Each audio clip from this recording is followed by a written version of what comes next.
Well, good afternoon, YouTube channel. It's Belmont here. So, here's the question. What do you get when you combine an EOD Lite with the Dark Shift expansion and you slide into the pack your King, Queen, Rook, Knight picks and the automotive tensioner for the gridlock set? I don't know. Should we call it an EOD Dark Plus, maybe? Considering this is the black pouch, and it is dark. But let's explore all this in detail. So, hello again, YouTube channel. A colleague of mine asked me when am I going to have another video up, and guess today is what I chose. Now, I'm going to start off with the following. I'm the kind of picker who likes to have a complete set. I don't like to half-ass things. So, when I first looked at the EOD Lite set, it was the right price and the right gear, the right color, but it lacked a little something extra that it needed. And obviously, we are seeing everything else that I have put into the pouch. This, as many people are aware, is the Dark Shift expansion set, which has the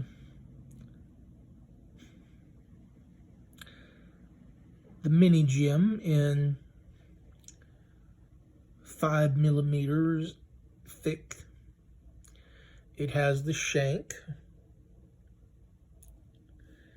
It has the wafer jiggler keys, but it also has a quick strike pick, in which I felt that is what the EOD Lite was really missing. And not that I'm hung up on the style or design or even the thinness of these picks. They have worked remarkably well in, well, my little wafer lock. And the quick strike pick actually worked really well in my locks. Obviously, you've also seen my King, Queen, Rook, and Knight. And you've seen the doubles.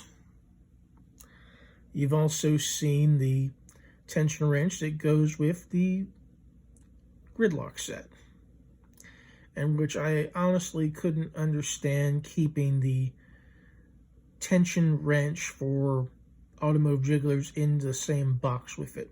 So I stuck it in there and there. Give it a nice little organizational room. Now, obviously, the EOD Lite set comes with the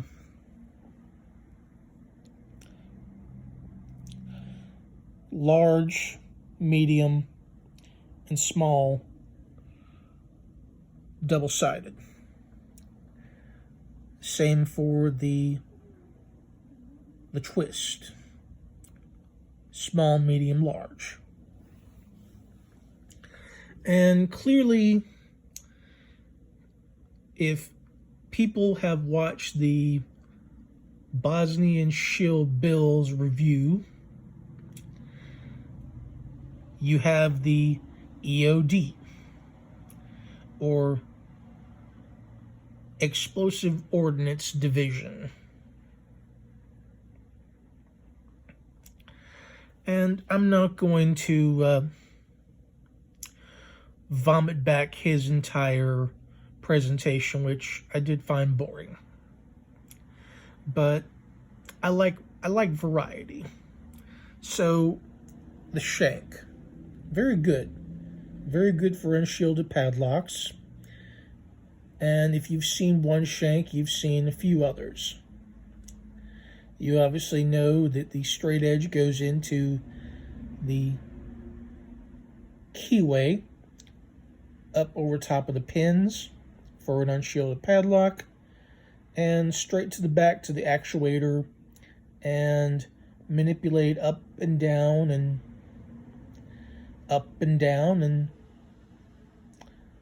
till you finally get that little groove and it clicks open. But with this particular knife, its profile's thinner, and it is not quite as thin as the profiles of the picks, but it is thin. So I actually like the thinner blade as well. It makes for an interesting shank knife. However, I do not own any combination padlocks to where I can decode anything yet.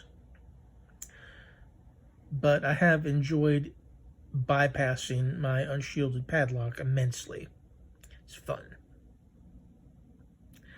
Which just happens to be the Hyper Tough, sold by Walmart for under $5, and I'm not gonna lie, it's probably one of the shittiest padlocks I've ever opened up. It's easy, even when picking and raking it with, these standard picks and tension wrench, I could start raking it and it just clicks open. The actuator apparently gets tickled enough times with it and it just opens up like you done sneezed at it. Now, I've also had fun with this fatter worm, as it's been described as, or the EOD pick. Okay. To me, this looks a lot like a deconstructed jiggler, but it is also a worm. It's fatter, but the profile is pretty much the same, a worm. And quite obviously, you get your 5 picks here. You get the snake rake, which I'm not exactly hating on the Sparrows design of their snake, because I've gone through and used the Southward snake. I've used the Yihong and Secure Pro, and they're all different, but they all do serve the same purpose. There is, of course, the Triple Peak Bogota, which still has its shine to it. You have the Double Peak, which the first time I actually came across another Double Peak Bogota was in my Southward Pagoda set, which came in handy in the beginning because I actually wanted a Bogota set for my collection. You also have a small diamond, and getting a close-up of that, yeah, that is pretty small. And you have a standard short hook.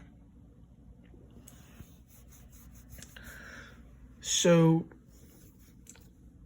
I want to open up the floor to getting creative on names.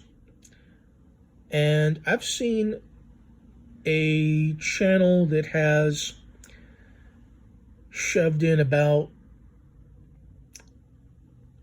4 sets into one. Now, I cannot remember their channel name off the top of my head, but they had this, and they shoved in a soda can, shim, some paper clips, bobby pin, a small plastic handcuff key in the shape of a pen cap. They had the Sparrows Comb 45s. They had 4 tension wrenches at the top of the keyway, along with the bottom of the keyway tensioners. They had a lot of condensed stuff in there, and it was held in place with a couple of binder clips. It was very overstuffed, but it looked impressive. So maybe I drew a little inspiration from that video to find a way to put all the picks together like so. Because I believe in organizing them to keep them in one place to where everything doesn't go floating around inside the pack. Now, as much as I've hated Sparrows shipping and their trying to bullshit customers, I actually do appreciate the snugness and firmness of these style cases. I mean, you could conceivably put any style of picks in there. You could put the flat packs like these are. You could put tension wrenches of any size, shape, and sort. And, just pretty much anything. You could put anything in there, and you could call it any name you wanted. So, if you are fortunate enough to be in the comments, whether you're lurking or commenting because you like the channel, feel free to throw in your thoughts on a different name for all this together. Should it be called an EOD Dark Plus? Or do you have an idea on something else? Leave your comments, leave your likes, and before I go, I do want to bring this up. I have given a lot of comment support to my associate, Lock and Kilo. He's a great channel. Have deepest respect for him. But when he told me that he'd been getting trolled by Mayhem Keys, you know, I found a little perplexing at first, but in dealing with the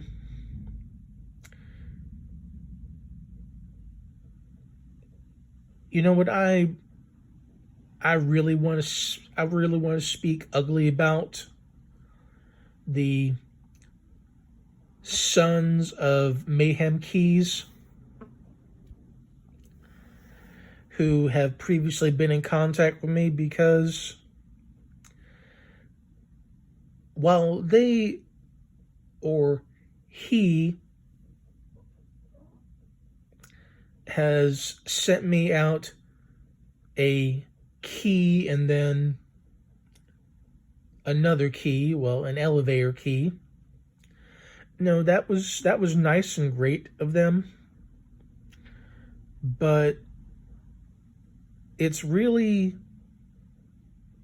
uncool for someone to troll a channel and make spam bots for it. I've heard about this and seen it in the video that Lock and Kilo did, and I knew the original man of Mayhem Keys. His name was Steve, and he was a very honorable man. He loved making his bump keys. He put his heart and his soul, his blood and sweat into it. And unfortunately, his children did not gain the grace and understanding of their father if they're pulling this little half-assed stupid bullshit like this on YouTube. That kind of thing is uncalled for, and regardless of whether Mayhem Keys has put out new products, which I have seen on their website, you can put out all the products in the world, in which there's only been 9 new products to fill out their site. But if you have to act like an immature little douchebag and start trolling a channel and making troll spam bots to just try and screw with a channel, that's not right. So, Mayhem Keys, you need to show a lot more fucking maturity, especially if you're lurking around YouTube and looking at channels for locksmiths that apparently you don't like. And you know what? You can like them or you can hate them. That's fine. If you don't like them, you don't have to watch them. And this is even true for me. I dislike and hate with a passion many of the lock sport community channels. I make no bones about it. Also, I barely watch any of them. And I have been trolled on my own videos by members of the lock sport community who acted asinine. Particularly Jeff Moss, a person who is reputedly a professional locksmith, to where I've seen comments leaving words like "fuck you" and "you suck." And that's uncalled for. So let's try to remember that. So this is Belmont saying, stick around.